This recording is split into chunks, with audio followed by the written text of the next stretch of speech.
This is part 2 in a 7-part examination of the fires that destroyed Lahaina Maui on August 8, 2023. This part is an examination of what was going on in the skies around Maui generally, and specifically over Lahaina. When first made aware of the disaster that occurred at Lahaina, my instinct, as is my habit, was to find out everything I could concerning the event. As I read the news articles concerning the party line being espoused by the authorities, and then hearing the comments of the inhabitants, the entire situation started to smell. After reviewing some history of the islands and realizing the plight that the indigenous population had suffered over the years, I became quite curious. At that point, the search was on. One of the tools that was utilized was a weather program called Ventusky. The results of using that program has caused me to look as deep as possible into this event, for if accurate, it shows something which cannot be natural happening in the skies over Lahaina. Not mentioned anywhere in the accumulation of facts surrounding this event was a worldwide military operation, testing various offensive and defensive capabilities. Codenamed Talisman Sabre, it had components of the Army, Marine Corps, Navy, Air Force, Space Force, Coast Guard, and National Guard. Other participants included Australia, Taiwan, Germany, and others. Assets that may have been participating in this operation were observed by residents on the day of the fire, as they returned to Pearl Harbor in Honolulu on Oahu, an island nearby to Maui. Whether or not they were still active in the exercise is not known. The exercise was scheduled for July 22 to August 4. Let us set the stage concerning the weather in the area beginning on the 7th. First, there is a hurricane in the area, which has been blamed for the high winds that day. Aside from the fact that it was well over 500 miles away, with closest approach being 540 miles on the 8th, there were other culprits in the area. Located slightly below the track of the hurricane were two other depressions that seemed to be assisting in feeding energy to a much larger system that was located well north of the island chain. It is this system that appears to have actually caused the winds to be so fierce that day, along with a little help from a particular cloud formation that we will see later. Other individuals took notice of some of the odd events beginning to take shape concerning these soon-to-be historical fires. Bruce Douglas, a long-time weather researcher, observed odd cloud formations and a white haze over Maui on the 7th. These lines, and I made a note because the same day on the 7th in the afternoon, there was a strange white haze over the whole island. And we all wondered, what is that haze? Where did that come from? I haven't seen a white haze as I drove across from Haiku to Kahului. It was very pronounced across the isthmus, and we made a mental note, okay, like we have strong winds, clouds coming at us in straight lines, and a funny haze. What's going on? What is this? This next clip was posted after the fact, but is relevant at this point in the examination. Utilizing some satellite imagery for that day, and returning to the video clip concerning Hurricane Dora just below the islands, we can see what the islanders call fog, or smog caused by volcanic activity. The conversation between two residents verifies what was established by Bruce Douglas. There was a haze over multiple islands leading up to the 8th. We've all had a haze over our islands. Every county now has confirmed there's been a haze over the islands since Sunday. We have 65-mile-an-hour winds, bro. Why this thing not blowing out? Not blowing nowhere. Because aluminum oxide is heavy as shit, and it'll just settle right on the ground. And they said had blue flames burning the buildings over there in Lahaina. Blue flames. So I look up what flame is blue. What flame reacts with oxygen and heat to turn blue? Aluminum oxide. The homes, that roofs was on fire, blue, bro. That's not fucking the restaurant. Like, I understand propane and all of that, but how in the fields burning blue? Yeah. How the dead grass burning blue? In response to a video posted on YouTube, B. Gardner made the following statement. My 16-year-old niece was in Lahaina for the summer visiting family. She is now back in Canada, and she told us that on the day before the fire, there was a sticky residue all over their cars and homes. In the days before the event, the following radar images could be seen over water, or at other locations on Maui and the Big Island. However, beginning at 11 p.m. on the 7th of August, and lasting until 8 a.m. on the 9th, Doppler radar returns saw perfectly round geometric formations appear over Lahaina. No such formations were recorded in the days leading up to the 7th, nor were any detected after the 9th. The formations were perfectly circular with concentric rings, each one of which was a different dBz value. The dBz value is an indicator of something in the air, which is large enough to cause it to reflect back to the radar source. Normally it is the amount of moisture in the air. If there is no moisture, that is rain, as indicated that day, then it has to be something else. So, what was it? During the period from Monday night on the 7th to Wednesday morning on the 9th, as these formations were appearing over Lahaina, the maximum dBz readings in their centers continued to increase. There is no indication that it was simply luck, that on some 3-hour intervals, the design was captured. It is more likely, however, that they were actually active for the entire time, and some process was being executed. 2 additional observations need to be brought to the viewer's attention before we continue. One is that a particularly odd cloud formation can be seen over the mountains, that form what can only be called a wind corridor, that is aimed directly at the heart of Lahaina. Visible for only 2 to 3 days, this formation remained basically intact during the crucial time period of the fire's development, despite hurricane-force winds. In later video, captured by GOES satellites, you will see the effect this opening had on the developing fires on the 8th. The second fact we must consider is that there were military assets in the area at the time. Aside from the fact that there is an Air Force research lab that has a very powerful laser on Maui, there are a host of satellites whose orbital paths passed over the island during this event. There was also non-US hardware in orbit. So now we begin to assemble what transpired beginning on the 7th and ending on the 9th. We have seen the strange linear clouds and heard about haze, which was over the islands. It shows up in the GOES satellite imagery. We also see what may be an artificial wind corridor that doesn't change. At 11 p.m. on the 7th, the first bullseye pattern is captured by Doppler radar over Lahaina. It is perfectly circular, and because of its perfection cannot be natural. At 10:47 p.m., a scant few minutes before this image was captured, Whisker Labs detected 10 sensors indicating a significant power fault. This event went on to become the upcountry fire at Olinda. Slowing the video down at the bird sanctuary resulted in what appears to be a red flash followed by these 3 red beams. At 1 a.m. and 2 a.m. on the morning of the 8th, the next 2 bullseye patterns were recorded with dBz values of 20 and 25, respectively. It is unknown, but suspected that these Doppler returns were continually detecting foreign matter in the atmosphere and interpreting it as moisture. Coincidentally, the laser at the Amos Research Lab was operational between 2:22 a.m. and 3:02 a.m., firing short bursts at 2:22, 2:28, and 2:31.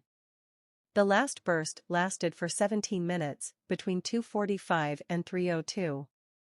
Beginning late on the night of the 7th at 11:38 p.m. and lasting until 5 a.m. on the morning of the 8th, there will be 34 electrical faults. At precisely 2:44, Whisker Labs, the entity that monitors electrical grid activity, detects its first of 2 major faults in the system. Is this merely a coincidence? At 3:25 a.m., a fire at Hokiokio Place was reported, and at 3:30 a.m., the second major electrical fault was detected by Whisker Labs. Another coincidence? Later video will show the presence of what appears to be a red gas can at the site, as firemen douse smoking embers after the event. At 4 a.m. and 5 a.m., 2 other bullseye Doppler radar patterns were recorded with dBz value of 25 and 20, respectively. At 4:30 a.m., high winds are reported that will continue throughout the day and night. At 4:57 a.m., a fire is reported on the Maka side of the bypass. At 5 a.m., the second major electrical fault is detected by Whisker Labs. The county dispatcher indicates that 509 911 calls have been placed concerning fires, predominantly in the Kula area. At 6:30 a.m. a GO satellite detects a hot spot near the substation opposite the intermediate school, up Lahaina Luna Road. At 6:33, high winds are again cited by residents as being experienced. At 6:37, the fire by the substation is reported and logged in. At 6:39, Whisker Labs loses all contact with its sensors monitoring the electric grid, indicating not just spotty electric outages, but an actual and complete collapse of the entire grid. At 6:41, police body cam shows the fire in the field, adjacent to the home of an elderly man. They are evacuating from the area. At 7 a.m. and 8 a.m., two more Doppler radar indicated bullseye patterns, with dBz values of 20 and 35 respectively, are sitting over Lahaina. Whatever particulate matter that is in the atmosphere that the radar is detecting as potential moisture has increased throughout the day and will continue to do so. At 9:55, Maui County sends out a message indicating that the earlier reported brush fire had been contained. At 10 a.m., another circular pattern is detected over the area with dBz value of 35. It is difficult to establish the exact time when all hell broke loose concerning the start of the fires and their eventual progression. However, the best estimate centers around the 2 p.m. to 2:30 p.m. time period. At 2 o'clock, another bullseye formation was detected over the area with a dBz value of 35. We also have a resident that indicated an explosive fire blast that hit his home during that time period. The following information became available after the fact, but is being utilized here in the sequence because it shows the development and progress of the fires from 2 p.m. to 11 p.m. on the 8th. A GOES product composed of 4 panels, each showing a different channel on the satellite, shows the reality, unencumbered by variations of alternate facts that may have been announced. Local time and date must be adjusted by subtracting 10 hours from whatever UTC time is indicated in the legend below the panes. They are in sync, and therefore are identical. Upper left is cloud activity and heat signatures, with the upper right being visible infrared. The fire temperature is given in the lower left pane, the fire power in milliwatts displayed in the lower right-hand pane. The fire temperature pane has been enlarged to more clearly show how and where the fire started and migrated.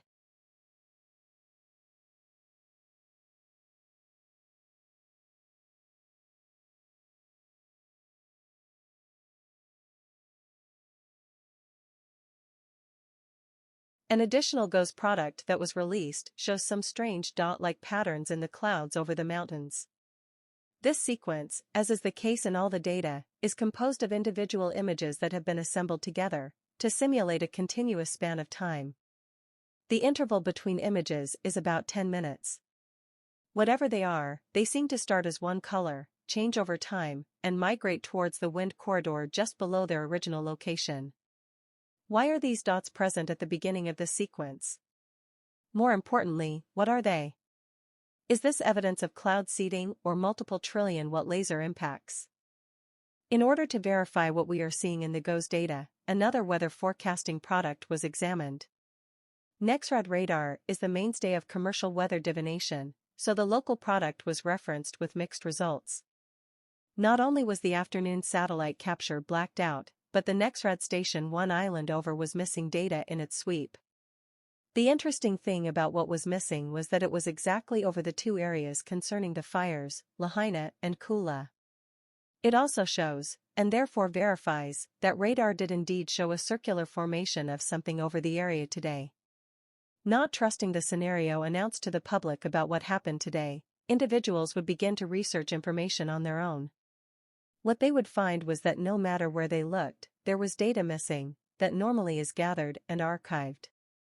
Another GOES product became available, that covers the span of time between 2 p.m. to 6 p.m., and shows the effect of the wind corridor we saw earlier. Sometime later in the afternoon, another resident would capture video, showing the beginning of a conflagration that would show some bizarre aerial events, one of which were 2 brilliant flashes of light. Fortunately, there is another GOES sequence that seems to show the exact same event captured by satellite. It is clear that this sequence indicates an abrupt brightness, followed by a return to the normal light intensity. It has been slowed down to better observe the characteristics of the fires that are ongoing. These patterns will become important later on, when we examine a particular aerial event, captured on video later on tonight. From 3:30 on, things began to intensify. One of the first observations of strange, or out-of-place items, was captured at the homeless assistance area, on the south side of the developing fires. The smoke had changed from the white or gray color usually associated with grass fires, and had become black as coal. In the sky, above the smoke, and moving down from the mountains, was this cloud formation. Despite the high winds that were driving the black smoke towards the ocean, the formation did not change as it eventually was enveloped by the black smoke. Was this some sort of aerial craft, a drone perhaps?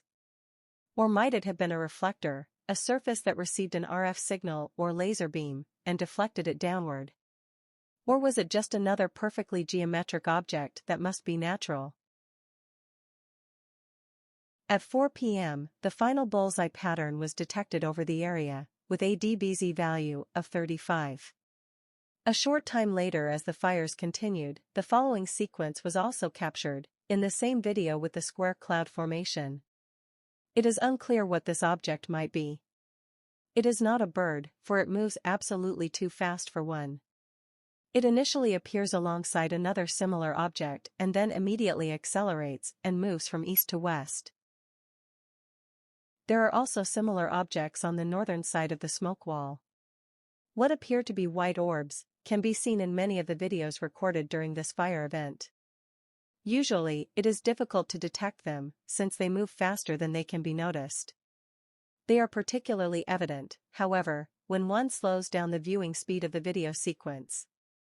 We are fortunate that someone actually captured similar objects on video during the morning of the 9th, taken from Canoe Beach viewing inland. The time according to the video was 8:24 a.m. Contrary to the direction of the arrows placed in the imagery, the video clearly shows multiple, white objects ascending into the air. How does one explain this phenomena? Natural or artificial? Some sort of new technology? Ball lightning, drones, angels, some kind of life form, UAP? I have no reference point for possible explanation. The problem is that, it is there, nonetheless. It happened on the morning of the 9th when the last of the formations over Lahaina was dissipating, and it is not normal.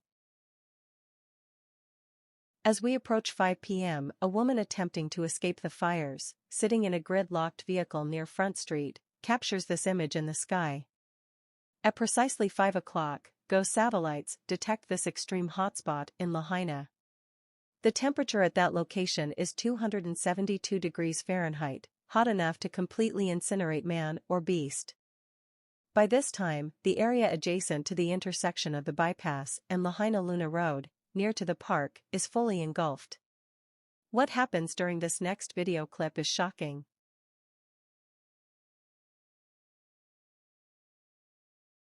Smaller events within that video are happening, but cannot easily be seen without slowing the speed of observation down. What appears to be some sort of spherical pulse comes down from the sky and envelops an area either around electrical wires on one pole, or the top of the pole itself on another. There are two brilliant flashes of light that completely overwhelm the camera.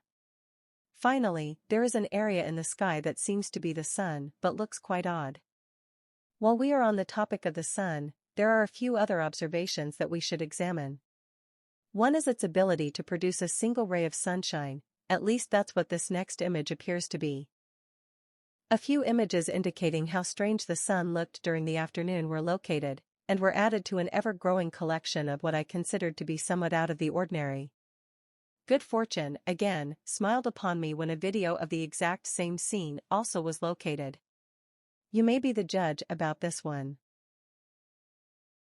Captured sometime late in the night of the 8th, this image taken from offshore indicates something in the skies over Lahaina. No aircraft were supposed to be in the airspace due to high winds and very poor visibility. It doesn't appear to have been the moon. The moon, for that particular date and location according to this graph, had set at 1:13 p.m. So, it would not have been above the horizon, let alone visible because of the terrain of the mountain behind it. The next event concerns the fires in a particular location along with what has been interpreted as smaller explosions and a rather strong one, accompanied by some odd fireworks. The exact site is a community located along Hanoa-Pilani Highway, across the street and near to the small church, whose roof was slightly damaged. The event you will see takes place at the two-story house on the left in this first image, about 25 to 30 feet in the air. In the second image, you will see that the road that runs by the area has a guardrail on both sides. Telephone poles are situated along the right side of the road. Although there is much more video indicating small explosions and explosively burning fires, the clip has been shortened to show the main event.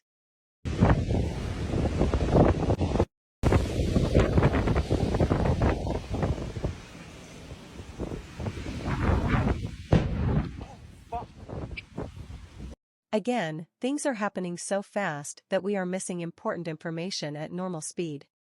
So this clip has also been slowed down. My first attempt was at half speed. This is what actually happened.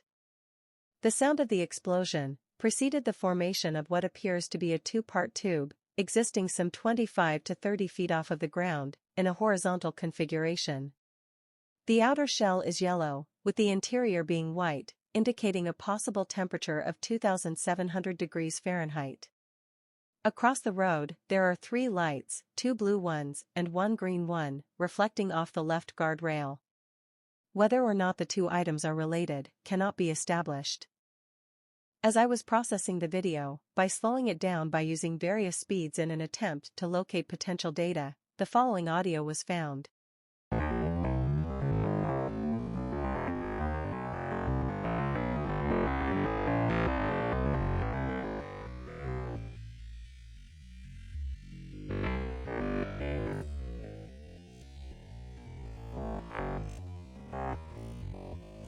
Considering an inventory of all the noises that should have been recorded, something seemed quite off about this audio segment. Aside from small explosions, the noise of the fire itself, someone talking, etc., the main sound should have been the wind. Yet there seemed to be some sort of overall pattern present.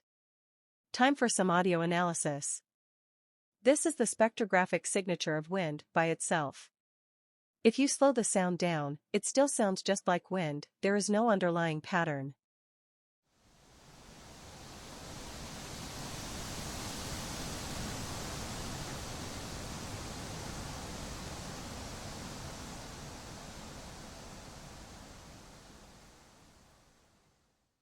These next spectrographic images are 2 versions of the audio in question. The first is a normal linear signature, with the second being a logarithmic filter. 2 programs that allow an individual to examine audio files were located and utilized. After spending hours trying to interpret what the programs Raven and Audacity were telling me, I could not shake the feeling that there, indeed, was a pattern buried in the clip. Then a connection came to mind. Was there any visual evidence of what might be an electromagnetic field present, besides the bullseye patterns that had been detected by Doppler radar? Then I remembered the changing fire patterns that had been present in one of the GOES products. And there it was. It wasn't like we haven't seen a similar pattern before. The cloud formation, to the right of the image, cannot be natural. The water vapor is aligning itself along magnetic lines. The image on the left suggests a similar condition. There are parallel lines of force being made visible by the fires themselves. What were their purpose? If this condition was a part of, and contributed to the fires and their progression, then we must show that they only occurred during this 2 to 3 day period. One method to finally establish and verify the existence of a frequency pattern in the audio is to check, as with the bullseye patterns, for its existence in audio during the days before and the days after the event.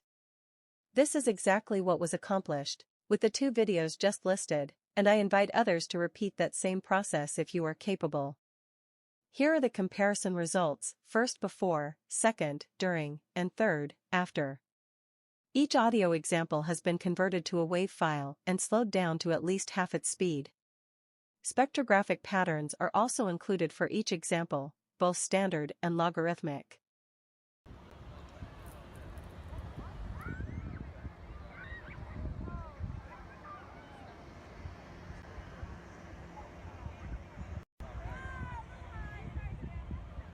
And no video of Lahaina town would be complete without at least one shot at sunset.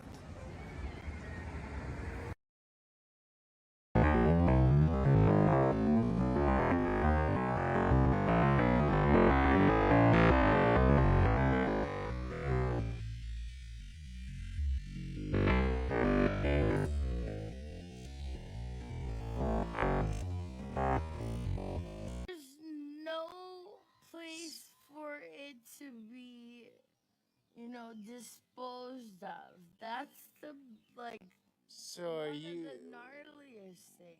what, you like natural gas? I think that nuclear is more clean energy than anything else. Let the water flow. Aside from the hurricane that was 545 miles away, let us summarize what went on in the skies over Lahaina during this 3-day period, from the 7th to the 9th of August. It seems to have been quite active. A major, worldwide military exercise had just concluded, scant days before this fire event, with assets still potentially active and in the area. We began with a haze over the area, reported by multiple residents. Odd linear clouds approached the island from the east and stopped at the eastern shore. An odd cloud pattern formed over the mountains, which did not change its form despite hurricane-level winds that day. A curious, open slot which acted as a wind corridor allowed the winds to act like a blowtorch, aimed directly at Lahaina. Satellite images captured small brownish zones in the clouds over the mountains.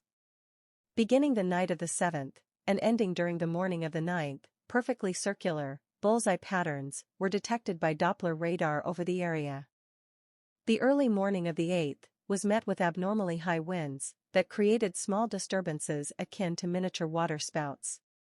During the day and into the night, multiple individuals captured objects in the air, while the fires raged on the ground. Many of these objects appeared to be colored white and traversed the sky rather rapidly. Sightings of these white orbs would continue into the morning of the 9th. An odd cloud formation was seen in the skies on the south side of the developing fires.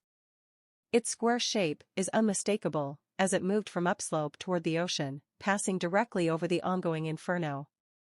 Its shape did not change, even as strong winds drove the black smoke in the same direction.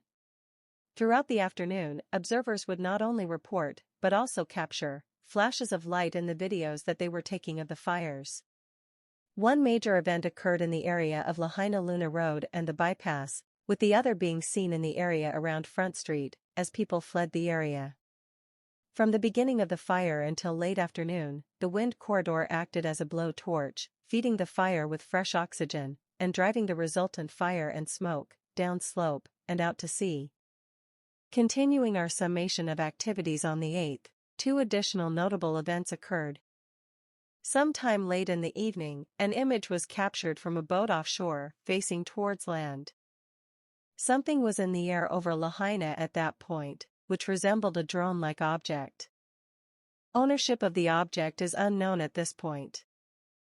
The second event was an explosion that was both heard and recorded on video.